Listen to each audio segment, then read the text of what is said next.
I am speaking today to Jaweri Sethi of the Edopia School of Education in Islamabad, Pakistan, and she is the head of school at what I feel from reading about and watching videos of is a very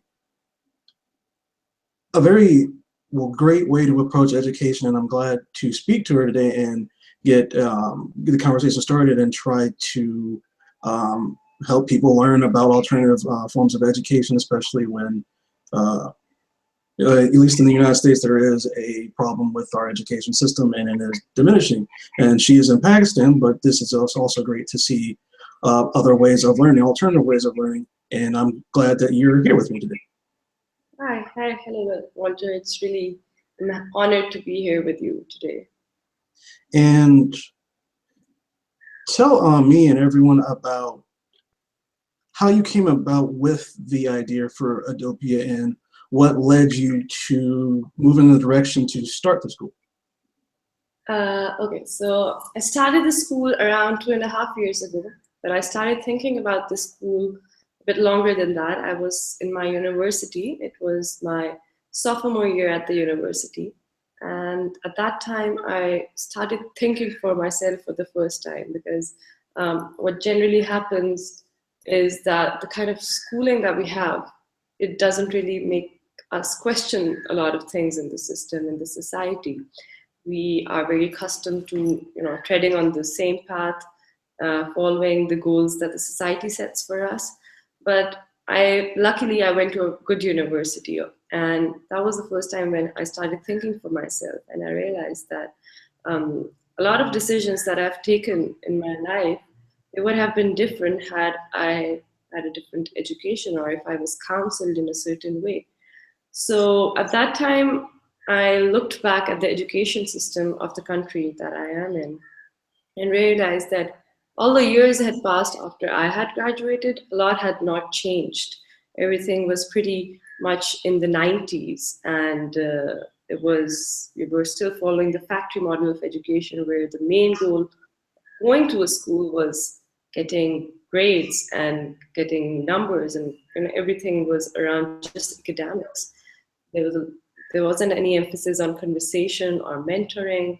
And that was the point where I decided that maybe when I graduate, I'm going to start a school which actually makes children think more and makes children question more and makes them independent learners. So this is how I came up with the idea of a school that just does not only focus on the academic well-being of a child, but also looks at the child more holistically. And you yourself, you have, from our previous conversations before the interview, you have a background in economics. When you were in school, at what point did you think I want to use my educational knowledge to set up a school? Was it something that was a difficult transition going from economics to education, or did you find that process rather smooth?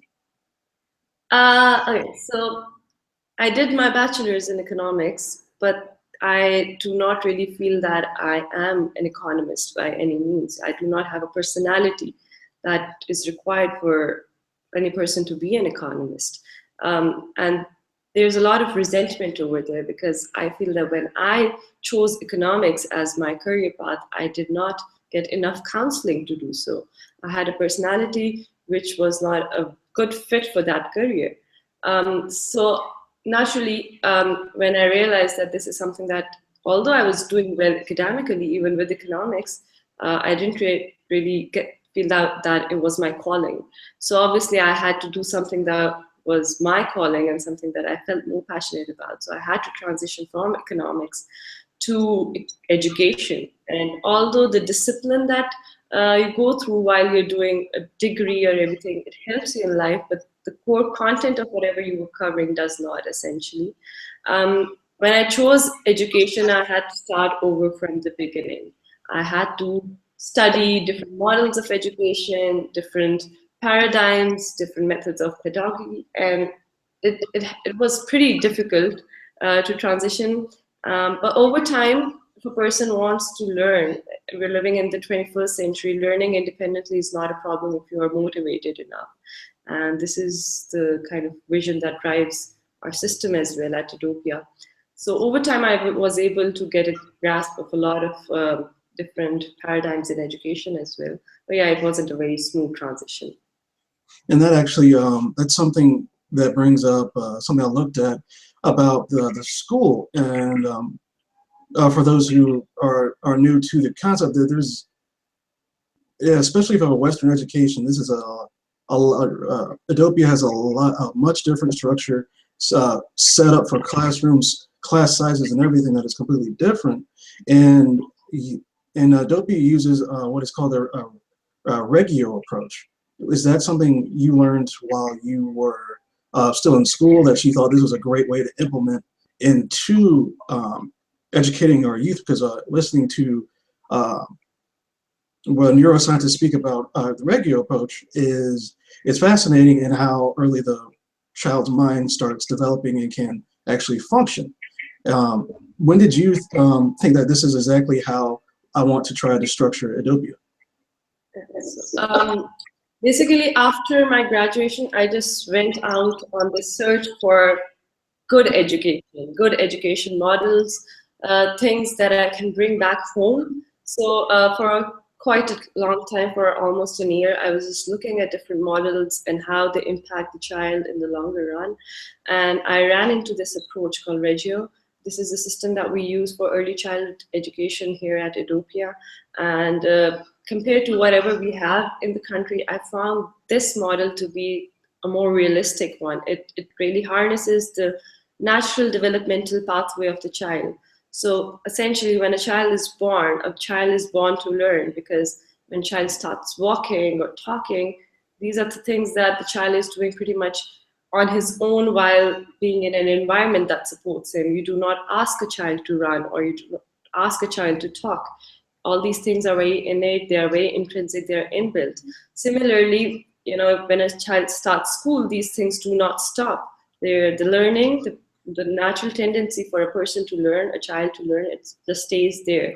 What the school essentially should be doing is just to harness that pathway.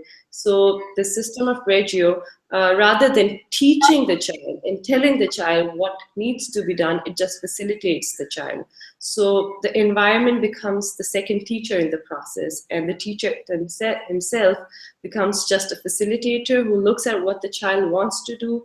He observes the child, writes anecdotes of the behavior, around the behavior, makes thinking visible, and using all that information guides and scaffolds future learning. So rather than making all the children who are 3-year-olds or 4-year-olds in front of a blackboard or a whiteboard and telling them how to write or how to read or how to, connect dots, the children don't take a lot of structured classes. They just come to school and they play a lot. And during that play, they learn a lot of things. So the role of the adults it changes dramatically from those who have to teach to those who just have to facilitate this process. And that's the idea of the flipped classroom, correct? That's basically the concept of once the student comes to class, they are almost integrated into another. Just from watching the videos, to me, it's almost like a city rather than a classroom. It's like you are a part of this culture and environment within school. Because my first reaction was, this is not what school is to me. This would be so much better than what I went through as a regimented. Let's sit in this chair for 45 minutes, look straight ahead, write, take notes, and we'll go to the next class. And basically, that's what that was all the way up to senior year in high school for my education. Looking at this was like, this is incredible. It is, and when you see your students are in this environment, because that also ties back into a question I had about the dramatics program and the concept behind that. Could you talk about how that helps students and develop actual skills that they will use in their daily lives when they're older? Okay, so when I started the school, I come from a system that is pretty much similar to yours. When I was in school, we used to have 8 classes a day, 40-minute classes with a 20-minute break all day long. And unlike probably your school, in our school, we used to sit in the same classroom for all those 6 hours in the same seat. by a lot of standards of human rights, that would be a human rights violation. You know, you cannot put a human in one place all day long, but we tend to do that with children because we view the children very differently. We do not view them as empowered entities who have a right to choice, a right to voice, a right to live their lives in a way that they deem fit. So when I started the school, the basic idea that I had behind the system was that I was developing a community. I wasn't developing a school only. I was developing a community of the people. Initially, my idea was that I want to start a place which will prepare the children for the real world. But over a course of 2.5 years, it has evolved to this notion that this is the real world. You know, their world is real as any world out there. And by that, I mean that in this real world, this community that they are in, they experience failure, they experience regret, they experience passion, they experience excitement. Each and every emotion that a child comes across is real. So in our system, the children do have formal lessons, and then they have some optional lessons. So those formals are just the basics of what they need to know for some very core subjects, and the rest of the day, say half of the day, eventually becomes a choice time where they can explore areas of their own interest. And how that actually impacts the children is that since it's not been very long, but it's been long enough for me to observe changes in children who have been here with me for the past 2.5 years. These children are not afraid to question. These children are not afraid to speak up. We have whole school assemblies where every child has a right to bring up any issue that concerns him or any members of the community. And all members, irrespective of their age, have a right to vote. So it's one person, one vote. And the kids are not scared to fight for their rights, to ask for more rights. And even when they are asking for those rights, you're pretty responsible because they understand it's license, it's freedom, it's not license. So this element of voice really helps them. Then the element of choice allows the children to develop in a way that they deem fit. It fits in with their preferences, their desires, their needs. And at the same time, we have this model called mentorship, where the child still feels safe. They still feel that we have adults at the background who would be our safety nets if things do not work out, you know. So although we are not those agony aunts who are always around the kids, worrying about them, are you doing good, or do you need any help? But if a child needs help and wants to go and talk to someone, there's always someone available to interact with that child. So yeah, this is a living community of its own. And that's actually, that goes right into what I wanted to talk about, the teachers at Edopia. This is a different teaching process. And was it easy to find individuals who were willing to accept this model of teaching and see it as a good approach? Or was that a little difficult when you were first starting the school? Till this date, and I don't see things changing a lot even in the future, the near future. HR and finding people, human resource management and finding people is our biggest challenge. Because honestly, the model is there, the framework is there, but if you do not have the right people to make this thing possible, make this a reality, then the walls, the resources, the timetable on its own would do nothing. So it has been really challenging, to be honest, because in Pakistan, we do not have a lot of good formal teacher training courses. We do not have really good degrees in teacher training, degrees that are really up to date with the requirements of the 21st century. So essentially, the people who do apply for jobs in education are those who are sort of not doing anything else. I wouldn't like to say it that way, but we get a lot of applicants who are housewives who are now looking for work because they want to spend more time with their children and they do not think that the corporate job would allow them to do that. Or there are people who are transitioning from one career to another and are on some sort of a gap year, or they are people who are going abroad for higher education and they are on their gap year, so they would like to use this time to do something productive, which is really, really frustrating because when you're trying to build a model, it is essential for you to have a core team of people who do understand what you're doing. So it has been extremely challenging to find people who can understand what you're talking about. Every single step that I take at this school, it unlocks doors and it unlocks avenues that are very new to the country. So having a team of good people around you is essential because you cannot do it alone. I've been lucky enough to find a few such people who want to dedicate their entire lives to this system, which is amazing. But obviously, it's an ongoing challenge because not everyone is willing to make that kind of a commitment as early on. So yes, finding teachers is a hard thing. You do not, when you are in such a situation, you do not hire people based on their degrees anymore. You hire them based on their personalities, their passions, their desire to be part of such a revolution. So yes, it is. It has been a challenge, but we're trying to work around it and we're trying to do the best that we can given the conditions. And there are schools that are, excuse me, similar to Edopia internationally. Are there, when you are going through these challenges, do you find solace in speaking to those who have experience in alternative schools and are looking to help spread them around the world? I'm not sure how many of these type of school structures are within the Middle East or Africa or even in Europe.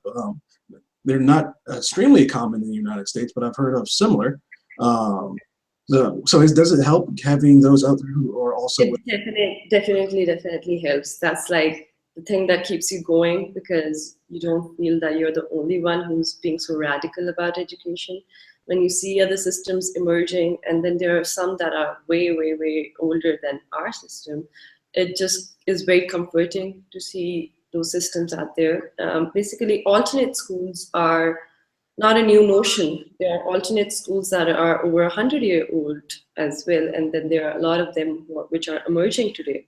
Essentially, when we talk about alternate education, it's a step forward, which essentially comes from going a step backward because we're going to the times when children were being schooled in a community where when we talk about things like it takes a village to raise a child, these are the notions that we're sort of capitalizing upon again.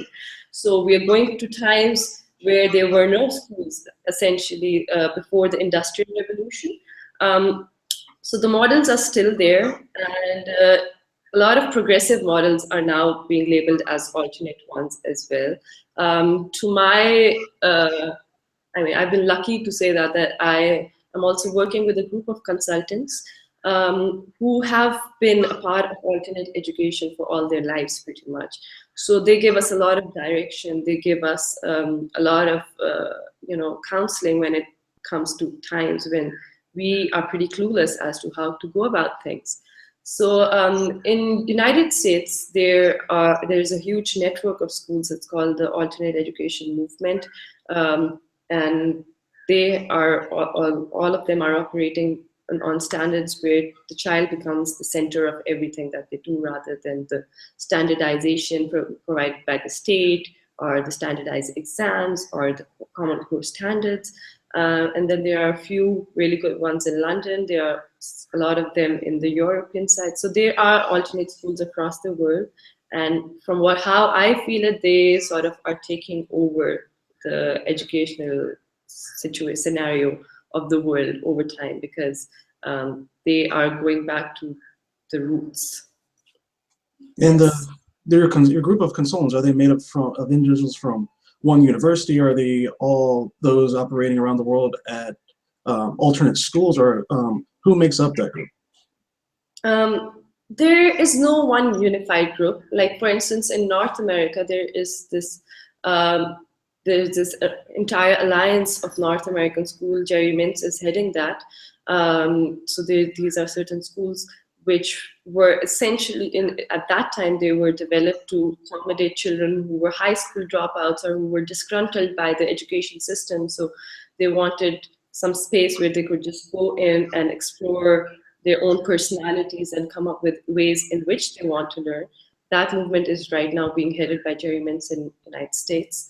For instance, in London, we have Summerhill, which is one of the oldest alternate schools in the world. Then even in India, there are a few of them. So, but not all of them are like right now, they're not very integrated. They're spread out all over the world, working very independently. And then we have also been taking a lot of courses from Harvard University's Graduate School of Education, Project Zero. And when you talk about the notions that they bring up in their courses, and you map that back to the alternate school practices, you see a lot of coherence there. And then recently, I also heard about these set of schools that was started by an ex-Google employee called the Alt Schools. They follow a structure that is very close to what we do at Edopia. They have also sort of, a lot of unnecessary add-ons have been removed from education. A lot of things that are not core to education have been removed so that the child gets more and more time on his own to explore what he wants to do and what he wants to learn. So most of these models are moving towards a minimalist approach to education as opposed to an adult-led approach to education. So yeah, but there is no coherent network tying everything together at the moment. They're very all over the place at the moment. Yes. And what are some of those things in education for the normal school day that are removed in the program? What would some of those things you would see would be excessive be? Okay, so generally, if you look at curriculums, be it the Australian curriculum or be it the Finnish curriculum or the Cambridge curriculum, curriculums themselves have milestones, right? Those milestones are spread out across years. So for instance, there would be some milestones after grade 1, then there would be some milestones after grade 3, after grade 6. This is how they're spread out. And those milestones are pretty basic. These are the basic things that a child needs to know in order to graduate from one grade to another. But what happens after that is when we start using textbooks and we start increasing our dependencies on material that has been externally developed, we overdo whatever the basic milestones are asking for. So if you are going by a certain textbook, you would be tempted to go by it in a certain way where there is less room for exploration other than what the textbook is asking for. So in the process of doing that, a lot of schools just forget what those milestones are and they focus more on what the book is saying. And that really crowds the curriculum a lot. So in our school or a lot of other alternate schools out there, rather than using textbooks as their guiding compasses, they use the milestones as the compasses. So if we are covering the bare minimum of what is required at any grade level, the rest of the time can be used for a child to explore areas, to explore more holistic projects, to explore things in a more, for instance, if I have to say it out in a very layman, if I have to give a layman example, it would be like, right now, by using textbooks and standardized course units, what we do is we make the child look at the game, right? This is how you play the game. This is how, these are the rules and instructions of playing the game.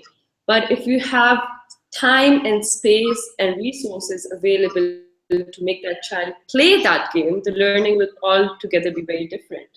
We suffer from a disease called aboutitis, where everything is all about definitions and examples and rewriting, replicating, reproducing stuff. So we really have to kill this aboutitis and replace it with situations where children play that game. So they see the outcome of their efforts right there and then, rather than just being passive observers of that knowledge. So when you resort to milestones, this approach becomes a lot more easier, where you have enough time during a day where a child can pursue a project at a stretch, anything that interests that child more than what the book would have done for him. And for those who are might still be a little bit curious about how the a day would be set up at Edopia. Could you go through basically what would be the schedule for a day and how that would be different from a normal traditional education that we expect right now? Sure. So children, when they walk into the school, they sign up automatically through the biometric system, and then they go to their homeroom class. Our children do not stay in the same room all day long, but they do have this one area, which is their homeroom class. They have their homeroom teacher over there. At times, they have a morning meeting with just their teacher and their age fellows, and at other times, they have morning meetings across ages as well. They just talk about their feelings, any updates, anything along those lines during those meetings. Then they transition off to their classes. There are no school bells, so children generally are very independent and very responsible when it comes to this.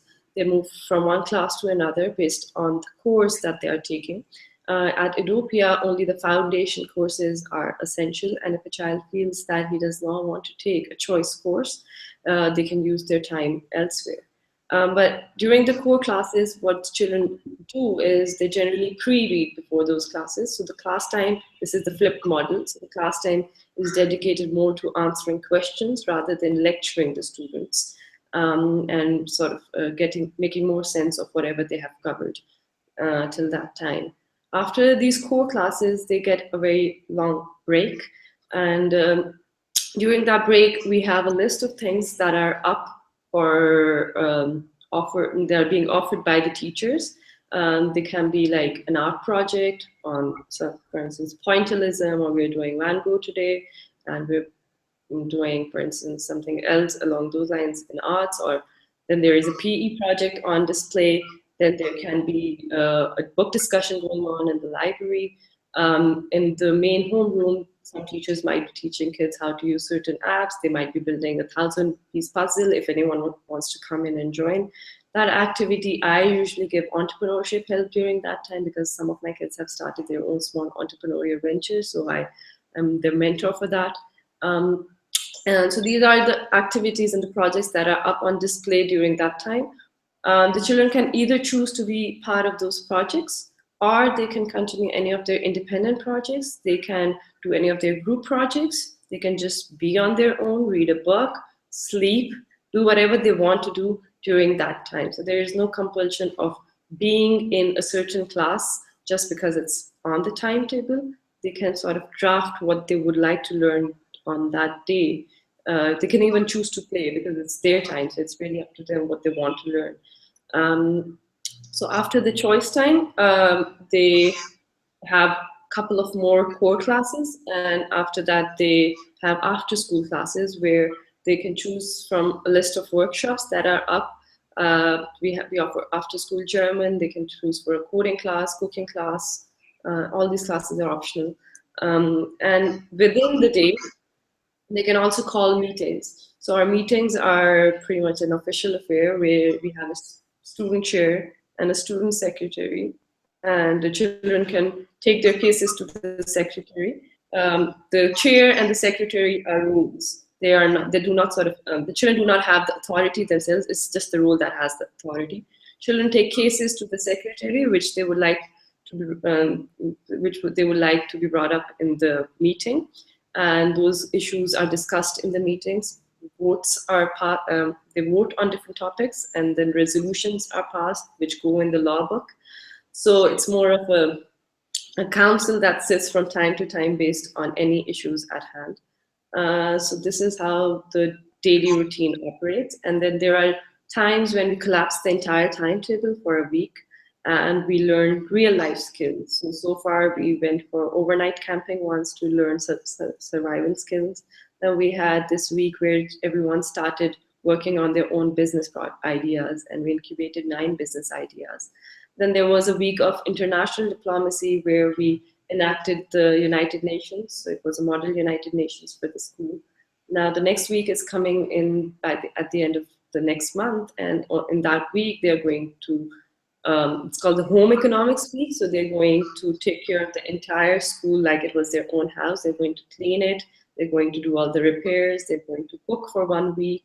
They're going to manage the garden and everything. So we have these small areas, we call them the learning life skills and community engagement weeks. So we have a format that is pretty flexible and allows for a lot of para-academic learning as well. No, that is quite a bit different than most education that I've definitely come across. That seems like as you said, a real community rather than just a structured place where you go for 6 hours a day and have to sit. And that's leads me to my next question. Class sizes are relatively small, correct? Yes. We have a ratio of 8 students per teacher, and not more than that. And as comparison, that's in some places in the United States, I've heard 40-to-1 ratio. And so that's definitely, do you feel that it helps improve relationships and how the students learn? Immensely. I taught before I started this school just to get a feel of how it is to be in a teacher's shoes. And that experience was horrible because I was taking a class of 30 students. I just could not connect to any child at a personal level. A teacher, when she goes into the class, she brings her lecture, and along with that, she brings her disposition. And a teacher has to play two roles at the same time. One is to deliver that information, at the same time, she has to mentor the children. With a class size of anything above 8 for me, that becomes incredibly hard because in the end, the teacher is also a human being with limited abilities. You know, she has her human restraints, which do not allow her to use those 40-50 minutes that she has at her hand to be accessible for everyone. So I think this is one thing that really helps us be what we are today, the student-to-teacher ratio. Yeah, that's amazing. And before we run out of time for this conversation, we should definitely speak again. There's still so much more about Edopia that is intriguing. What do you feel for the future of the school? What do you want to see happen in the next few years once people around the world learn more about the school and alternative education? Okay. Well, this is something that I just keep on thinking about all the time because I'm already here where I wanted to be after 2.5 years. I'm actually ahead of that. For me, this model that I have in place, it's pretty scalable by international standards. By Pakistani standards, it is not because of the purchasing power parity differences. Obviously, it becomes difficult over here. But by a lot of international standards, this model is extremely cheap and it's very scalable. So I would want that for the next couple of years, I would really want to work on making this model more and more consolidated, more compact, more easily replicable. And once it's there, I would like to share the model with a lot of people out there, even for Pakistan, because at the moment I had absolutely no government support whatsoever. Whatever I've done till this point has been my completely private investment on my behalf. But if I do get some support from my own government or from anyone out there, I would like to make this model as replicable as possible because I do understand that the existing models that we have in the public schools in Pakistan or elsewhere, they are redundant. They cannot go on for long. And this model is expensive by Pakistani standards, but is way, way, way, way cheap by any international model. Right now, the kind of revenues we have, they are not even close to the lowest tier of private education in any top-notch Western country. So it's a very scalable model. I would want people to adopt it and to spread this entire notion of how education that can be looked at differently across the world if I can. That definitely is a goal. I think that it is possible because, again, especially right now in the United States, there is a huge conversation around education, and I feel that a change like this would be for the better of students, teachers, and societies as well, even on the economic level, because an educated society means you have more economic growth. And what you're doing, I think, is great, and I definitely hope to speak to you again in the future because there's still so many questions to ask and get to that I feel are extremely important. Definitely. Again, it was great talking to you, and I definitely hope to see you again soon. We'll definitely have a lot more to talk about. Thank you so much, Roger. It was great talking to you again. Thank you. Bye-bye.